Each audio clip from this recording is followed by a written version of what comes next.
transitioning from being a student athlete at the top of your game to being in a regular life, working a 9 to 5, or still trying to figure out what you want to do next can be the hardest thing to do. Transitioning, period, is hard to do, but knowing that you were in a space where you had a certain amount of resources, a certain amount of clout, a certain amount of, you know, notoriety, and being in a space where you have to redefine what it looks like to be you can be very difficult. Lots of people talk about you utilizing your network, the things that you may have learned when you were in school, taking ownership of the resources that you have still available to you. All of that is really good advice. Those are things that need to happen and must happen at some point so that you can maximize your investment.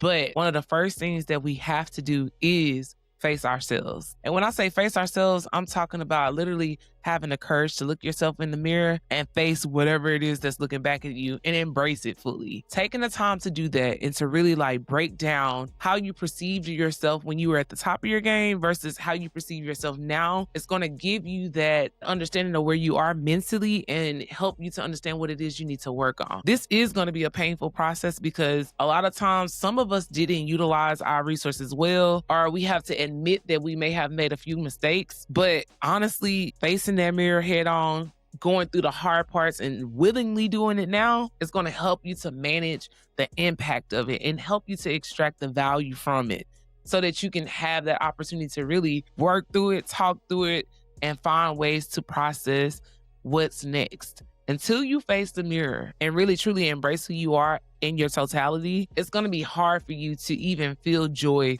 or feel that next level of greatness or even reach something new or try something new because you're still living in the past version of you and regretting or even celebrating what you were back in the day. It don't always have to be regret. You're still living in that time while this time that you're here in the world, presently, you're not even here. You're not even focused and you're not alert enough to even be able to move forward and do something different. So I really want to encourage you to take the time to really face the mirror. The first thing that you need to do is break down how you perceived yourself when you were at the top of your game. And I mean the mindset, the characteristics, like how you acted, just in general, how did you handle people? What was your natural, normal persona when you were at the top of your game? The next thing I want you to do is identify what made you feel that way. What gave you value? What gave you peace? What gave you confidence in that time? And really think about it. Was it the people? Was it the opportunity to be on the field or the court?